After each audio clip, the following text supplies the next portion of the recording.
here with Anthony, AJ Simonton, as well as Paul Robison on the Darren Martin Show. They're the first two of our SGA Presidential Candidate questions. So we're going to start with Anthony, or AJ. Tell us a little bit about your platform. All right. Very quickly, I wanted to thank Darren for letting me have the opportunity to share my platform with you. My goal as SGA president is to build a better house, not merely occupy the office, but to build and add on to what we have and to make a lasting change. In order to do this, I'm going to improve transparency, I'm going to improve fundraising, as well as morale. Okay. Mr. Robison? My key points in my platform are about Morehouse men being inclusive, being responsive, and being determined. So I have 3 action plans that we're going to do actually in my presidency. So my first action plan is the Leadership Training Weekend, where the YMCA Achievers and the Harvard Black Law Students Association will conduct leadership on procedure. Also, we will have trivia. Also, we will have leadership team building exercise. So it's going to be a great weekend for administration to come out. It's going to be a great weekend for students to come out. And it's also going to be a great way to interact among your Morehouse brothers. Okay, so that's good. So we're going to ask 2 questions, and then you give me your response. We'll have some follow-up questions, and then these questions are from current students, current SGA administrators, as well as past SGA administrators, okay? Anthony, some people in your class, it's Paul, sorry. Cut. No, you can keep going. Okay. All right, Anthony, your recent 2 positions were Attorney General, correct? Yes.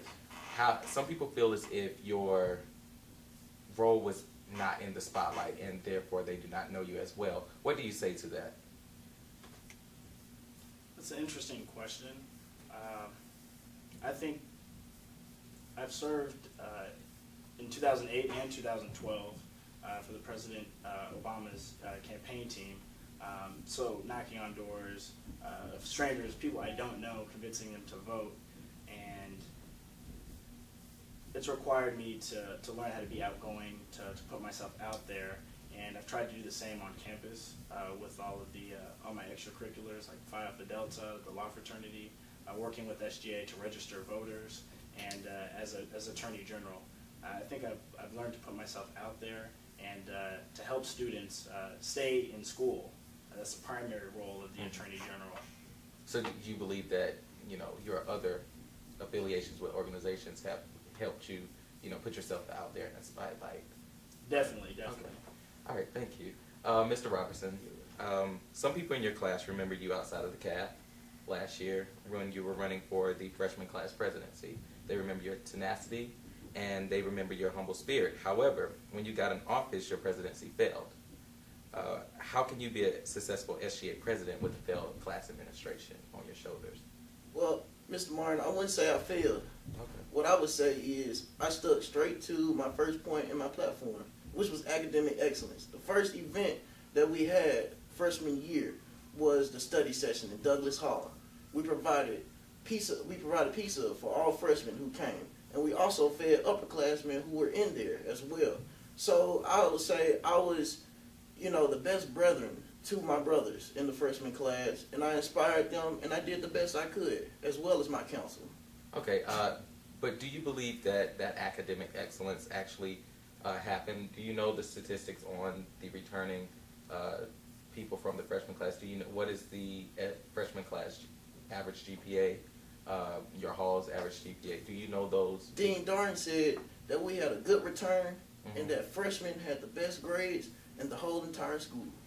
So you don't know a specific Dean Darren expressed the specific number, but I cannot recall that number right now. Okay. But we had a great turnout. So you do believe that your presidency was I do believe my presidency was successful. Okay, thank you. Thank you. AJ, many people, including me, know that you are a very clean-cut guy. You don't have too many, as people would say, failed administrations on your hands, and you're a good guy. You're outgoing. We're outgoing. You're smiling and everything. But do you believe that being a clean-cut guy sometimes means that you're afraid to get dirty in the SGA? thanks for the question. I don't think the two necessarily correlate at all, actually. I think the SGA president should be someone who is clean-cut, who has integrity, and who acts on behalf of the students and in their best interest, and I think that's something that I've done as Attorney General, working to keep students in school and out of trouble. So I think you can definitely be clean-cut and a strong representative for student body. Okay, and working in an administration, in President Washington's administration as well as President Randall's administration, specifically for this year, what was one thing that you wish to change or for your administration if you are chosen as SGA president? Well, I think President Washington did a great job of expanding the scope of SGA. He met regularly with policymakers. He's responsible for the lights, the additional lights that are provided in the West End that make it safer and more bright and lit up for students to travel home at night. He's helped add cops to the beat around the neighborhood, and I think he's been very successful in that regard. I think one thing that as president that I would work on changing and reforming is transparency, making sure we're not only open with students, but engage with students. And I would accomplish this by opening my meetings to the public. Concerned students should be able to come up directly to SGA members and express their concerns or their ideas. I don't mind if it's not my idea, as long as it's a good idea and it should be put forward, and I have no problem dedicating resources to do so. Also, collaborating with RSOs, the clubs and organizations on our campus. I think that's a great way to not only affect change around campus, but also to increase our visibility and become more approachable to the student body. Lastly, and this is a no-brainer, we should use the Maroon Tiger to periodically update the students, so if they don't have the time or they're not able to come to our open meetings, they can come pick up a paper and read what we're doing. Okay. Mr. Robison, you are a sophomore, correct? I'm a sophomore, class of 2015. How do you feel you are prepared to lead an institution or its students being a sophomore? I'm prepared by bringing hard work and discipline and knowledge about there's no I in team to the table. I'm going to include sophomores, I'm going to include freshmen, I'm going to include juniors, and I'm going to include seniors in all that I do next year as SGA president. And that's what I feel like I'm going to bring to the table. And Morehouse being inclusive within the inside, that means we're going to embrace each other. Okay. When you talk about team, do you believe that you worked in a team in your past administration? Many of your people that you worked with or your class council members believe that you did not work in a team. How can you change this perception so soon, in a week before elections? Well, when we first came in, it was a lot of guys on the team that had aspirations to be other things rather than just stay in their place as freshman officers. So inside, we had jealousy, and were they jealous of you?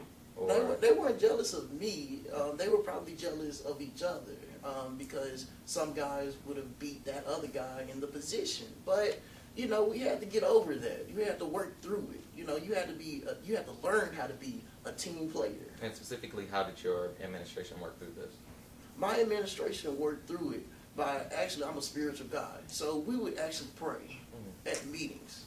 And that's how we got positivity, and that's how we got peace, because we all stayed together spiritually. And I prayed, my treasurer, who's a minister, he prayed, and that's how we got through it. That's good. All right, so we're going to give you all 30 seconds to a minute to just give us a conclusion. Okay. Just, you can answer anything about what was just asked here, or you can just, talk more about your platform. But we're going to start with Paul, and then we'll go to AJ. Okay? My platform is going to work, Darren, because it's an action plan. I've taken it to Mr. Booker, and he says this is realistic. I've taken it to students, and they said this is realistic. So my platform is realistic, and we're going to do everything that's in my platform, and that's how I feel about the platform. Thank you, Paul. AJ? All right. As I've said before, my platform is about building a better house. Not only occupying the office, but doing things differently, trying new things, and trying to make a lasting change. I want, when my sons come to Morehouse, I want them to be able to have a better experience than I had when I was here. Hopefully, due to my actions, the actions of my team, the actions of the students here, and that's pretty much my goal. Now, I also recognize there are recurring problems like the Wi-Fi, the cafeteria food being subpar, and those are issues that we'll face, but we'll also try to address new problems and to find new solutions to problems. And that's pretty much what my administration is about, focusing on transparency, improving fundraising, because the more money we take in, the more money we can spend back on students, and improving morale. I believe every student should have that big college experience of going to a game, a football game, a basketball game, supporting their brothers and sisters, but here the brothers, and being able to have fun. And I want to bring that here. So. Thank you. Again, we have the 2 of the 8 SGA presidential candidates, Mr. Paul Robison and Mr. Anthony A.J. Simonton. Thank you for tuning in.